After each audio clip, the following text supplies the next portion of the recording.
세법 개정안 착수 들어갔죠. 요즘 가장 이슈가 되는 거는 주식 양도소득세 과세 대상 확대한다는 거죠. 이거 가지고 뭐 정부에서 세수 확보하려고 한다느니 뭐 찡찡대는 글들, 세금을 매긴다고 해서 무조건 세수 확보가 되는 건 아니죠. 내용 어떻게 돼 있어요? 생산적 투자 문제에서 광의통화는 3천조 원 상회하고 있고, 근데 생산 부문에 자금이 돌지 않고 돈맥 경화 현상이 우려되고 있다. 그러니까 생산 부문 자금이 돌지 않는다는 거, 간단하게 얘기해서 근로소득이 물론 떨어지진 않죠. 상대적으로 저하되고 사람들이 불로소득 쪽으로만 몰린다. 그럴 경우에 생산적인 자금이 돌지 않고 돈맥 경화 현상이 나타나고 있다라고 말할 수 있는 거죠. 지금 같은 경우 유동성 돌아가는 거, 통화 승수나 뭐 이런 거 여러 번 보여드렸죠. 초유농세 해가지고 빚내서 집값이 폭등하기 시작했고, 그러면서 사람들이 너도 나도 돈 모아서 집만 살려고 그랬지 소비를 하면서 내수시장을 돌린다든가 이런 게 사라졌다. 그러니까 당연히 돈맥 경화 현상이 계속 나타나고 있었고, 작년에 미중 무역 전쟁으로 수출 수입 급감했죠.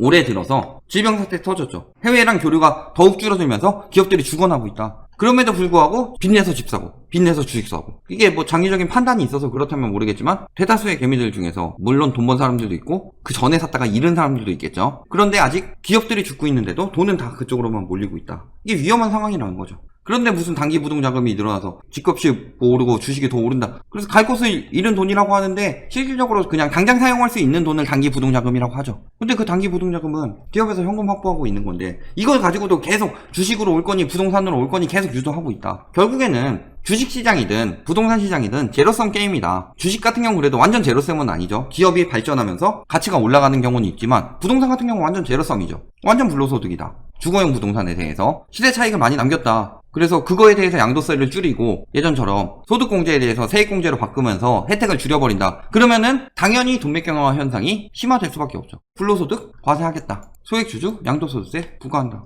불로소득에 대해서 과세하는데 이거 2천만원까지는 비과세죠. 2천만원 넘게 버는 사람이 얼마나 되냐? 5%도 안 나오죠. 23년부터는 구분 없이 과세하고 대신에 상장 주식에 대한 양도소득은 2천만원까지 비과세한다 라고 그러죠. 그리고 거래세율은 0.25%에서 2년간에 걸쳐서 단계적으로 0.1%포인트 인하해서 0.15%의 거래세를 남긴다. 즉 그러니까 거래 같은 경우는 돈을 벌든 못 벌든 그냥 내야 되는 거예요. 그러니까 예를 들어서 취득세 같은 경우는 집값이 오르든 떨어지든 내야 되죠, 무조건. 그런데 양도세 같은 경우는 집값이 오르면 내지만 떨어지면 안 내는 거잖아요. 그러면 실질적으로 거래세가 낮아지고 양도세가 높아진다는 거는 불로소득을 많이 올린 사람들한테 많이 걷겠다 이 얘기잖아요. 그러면 세수가 정말 늘어나냐? 실질적으로 2천만원 이상 버는 사람들도 있겠지만 2천만원 이상 버는 거랑 2천만원 못 벌어도 손해봐도 그 세수 다 걷는 거랑 어느 쪽이 더 많이 걷을까요? 그것도 다 걷는 것도 아니고 자꾸 퍼센테이지 가지고 요거 1%포인트 낮추는데 양도세는 25% 혹은 3억 이하 같은 경우는 20%, 3억 이상 같은 경우는 25%까지 부과하니까 정부에서 세수 확보하려고 엄청나게 뭐 한다 라고 하는데 5만원 주식 1000주 5천만원에 매입해서 7만원 올려서 2천만원 이익 발생했다. 수익률 40% 나온 거죠. 그랬을 때 지금 같은 경우는 증권거래세 17만 5천원 내는데 새 제도에서는 2천만원까지 공제되니까 거래세 줄어서 10만 5천원 낸다. 5만원짜리 1000주 살 수 있는 사람 그렇게 많아요? 반대로 4천만원 이익 발생했을 경우 그 전에는 35만원이었는데 증권거래세 21만원에 양도세 400만원 부과된다. 그러니까 많이 벌면은 엄청나게 많이 내게 되는 거다. 이거는 부동산부터 해가지고 불로소득을 줄이고 좀 더 생산적인 쪽으로 돈을 쓰게 만들겠다 이거죠. 실질적으로 내는 사람 얼마다? 상위 5% 내는데 대다수의 여론인 것처럼 이야기가 나오고 있어요. 왜 그러냐? 항상 거기서 댓글로 활동하는 사람들은 자기들끼리 뭉쳐가지고 하니까. 첫 번째는 진짜로 뭐 부동산이든 주식이든 본인이 손해보게 생긴 사람들, 이 사람들 뭐 눈에 불을 켜고 달려들면서 뭐 카페, 카톡방, 뭐 커뮤니티 뭐 이런 거 활용해서 여기다 내가 글 쓸 테니까 추천 좀 해서 위로 올려주라. 그러니까 그게 대다수의 의견인 것처럼 나오고 하는데 실질적으로 5%예요. 5%. 나머지는 다 이익 보는 거예요. 그 다음에 또 한 가지는 그냥 반정부. 자꾸 라이트하우스는 뭐 대깨네 얘기하는데 저 잘못된 건 잘못했다고 얘기하고 있어요. 그리고 부동산의 경우는 규제를 엄청 잘하고 있다 이게 아니라 지금 위기 상황이기 때문에 규제를 한 번에 내려서 강하게 때리는 게 아니라 단계적으로 연착륙을 시켜야 되니까 규제도 21번째나 나오고 그거에 대해서 이해를 못하고 무조건 까고 있다. 특히 경제 유튜브를 가정한 정치 유튜버들이 그러고 있다. 그러니까 그 부분에 대해서 지적하는데 라이트하우스는 대깨니 저도 뭐 임대사업자 혜택 잘못됐다고 얘기하고 있는데 그런 것도 보지도 않고 그냥 지들 의견이랑 반대되면 무조건 대깨래요. 그냥 대가리 깨져도 집값이 오른다는 지들이 대깨지. 그러니까 실질적으로 보면은 경제 위기 때 가장 죽어나는 거는 부자들이 아니라 서민들이 죽어나기 때문에 서민들 감세에 들어가는 거다. 개미들 많이 몰렸다고 하는데 거래세를 낮춘다라는 것 자체가 엄청나게 세수를 확보하겠다는 소리가 아닌 거죠. 엄청나게 이익번 몇몇한테 세수를 많이 확보하겠다 이건데 상위 5%한테 상위 5% 중에서도 1% 정도는 거래세 인하로 인해서 오히려 이익을 볼 수도 있는 거죠. 엄청나게 많이 번 저들이 경제 위기 때 좀 더 내서 해라. 그동안 많이 이익 받지 않냐. 부동산이든 주식이든 뭐 양도세 다 까주고 해서 엄청나게 이익 봤으니까 이제 와서 해라 라는 건데 이거를 대다수 여론인 것처럼 몰고 가서 벌지도 못했던 사람들도 아 이거 무조건 나라가 잘못 돌아가고 있다 이런 생각이 들도록 만들어서 막 그렇게 만드는 거잖아요. 자본주의 시장에서 물론 자기가 노력해서 돈 번 거에 대해서 인정을 해줘야 되죠.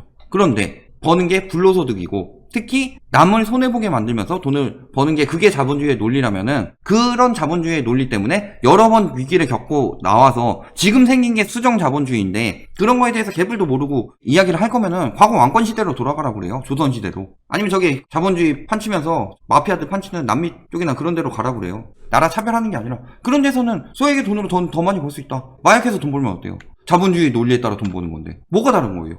그리고 우리나라만 그런 거 아니죠. 세계적으로 다 그렇다.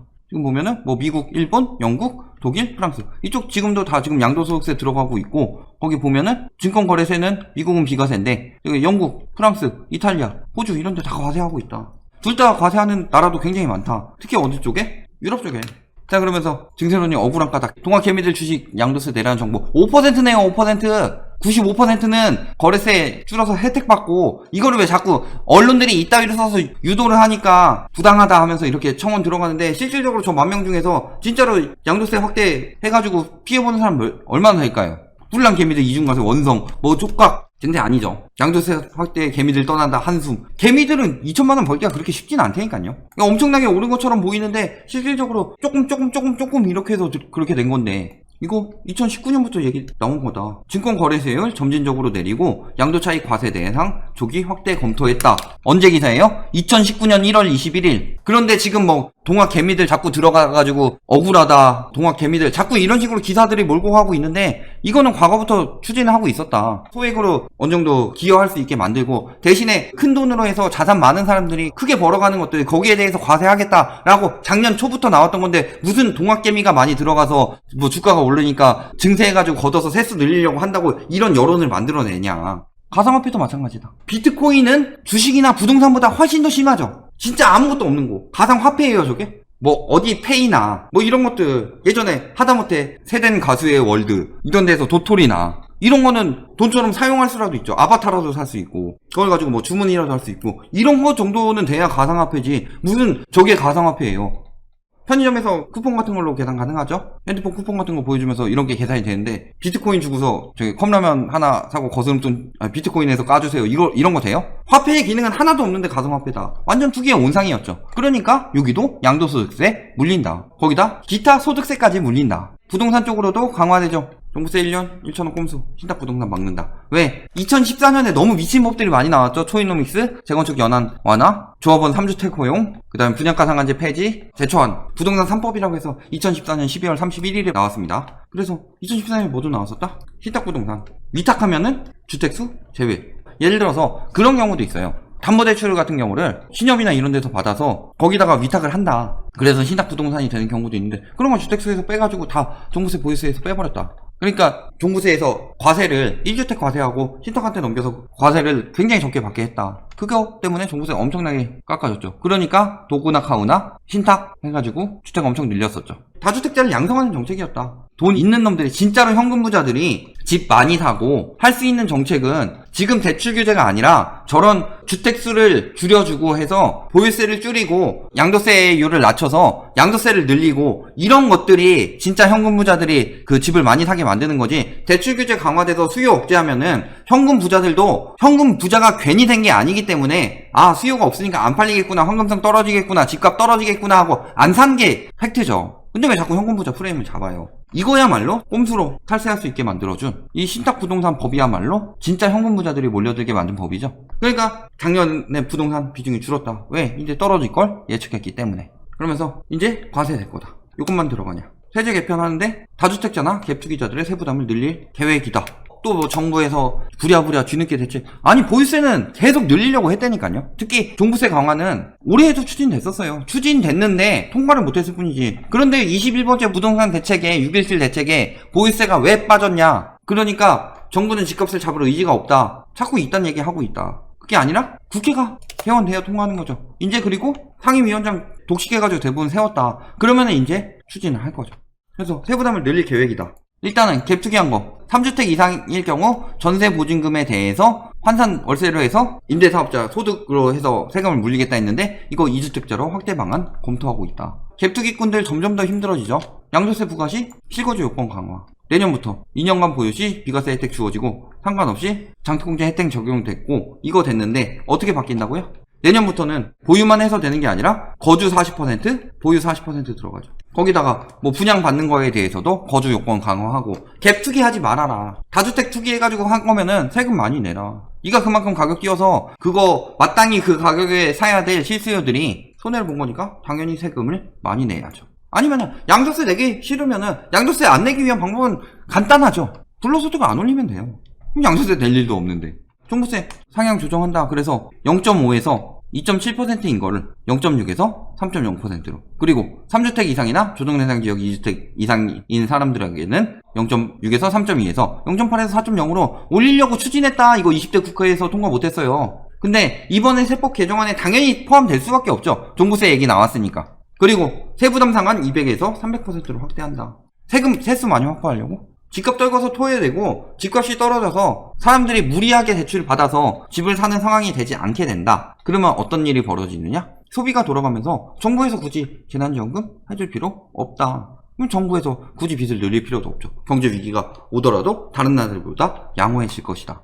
다만 당분간은 미국에서 리먼 침체되고 일본 부동산 버블 침체됐을 때 집값은 떨어지지만 그 전까지 쌓여있던 가계부채는 남아있기 때문에 당분간은 침체가 올 것이다. 이거는 어쩔 수 없어요. 예를 들어서 감기에 걸렸어요. 그런데 지금 움직일 수 있다고 해서 더 움직이게 되면은 가면 갈수록 몸이 안 좋아지죠. 한 일주일 두어 쉬어요. 그러면은 일주일 두어 쉬는 동안은 안 움직이고 있으니까 생산성도 떨어지고 뭔가 사람이 되게 아픈 것 같고 침체된 것 같지만 그거 쉬고 나면은 더 잘 활동할 수 있죠. 그런 거다. 그런데 빌빌대면서 활동하던 사람들 왜 눕게 만들었냐 라고 지금 비판하고 있는 거다. 왜? 비난하고 있는 거죠. 나아야지 되는데 일단은 이거 활동하게 돼서 그렇게라도 부려먹으려고 해서 하는 동안에 그들이 이득 취하고 빠지려고. 그러니까 지금은 집값 거품이랑 가계부채라는 병에 걸려서 우리나라가 죽어가고 있는데 잠시 쉬어가는 동안 집값 거품 빠지면서 가계부채가 점점 떨어지면서 회복하게 만들어야 되는데 그걸 가지고 비난하고 있다. 당연히 쉬는 동안은 생산성이 안 나오죠. 그 전보다 안 좋은 것 같죠. 그게 아니죠. 거기다 뭐 소득세법 법률안은 9월에 하고 7월 말에 개정안 발표한다. 7월 말에 발표돼서 정확한 내용은 나오겠죠. 주식에 관한 거는 22년, 23년쯤부터 반영이 시작되는 거니까 그러면 그 전에 팔고 빠지면 되잖아요. 주식의 황금성이 떨어지는 건 아니죠. 부동산은 황금성 때문에 팔려고 해도 안 팔리는 게 문제인데 문제는 보유세는 내년에 바로 적용될 것이다. 될 수밖에 없는 상황이죠. 오히려 더 강화되지 않을까 걱정되는 상황이죠. 결론, 이 모든 세법 개정안 어떤 내용을 주로 담고 있다? 불로소득에 대해서 과세를 들려서 근로하는 사람들에 대한 근로의욕 저하 이런 걸 막고 불로소득이 또 불로소득을 낳고 이러면서 부의 양극화가 심해진다. 그리고 부동산 가격이 너무 올라서 이거는 관련 없는 그냥 살던 사람들까지도 거주지를 마련하기 위해서 부담이 커지고 빚이 늘어나고 그러면서 혼인율이 떨어지고 출산율이 떨어져서 인구 문제까지 생겨나게 됐다. 이런 모든 것들을 막기 위해서 불로소득을 억제하겠다. 이것이 이번 세법 개정안의 핵심이다 라고 보시면 되겠습니다.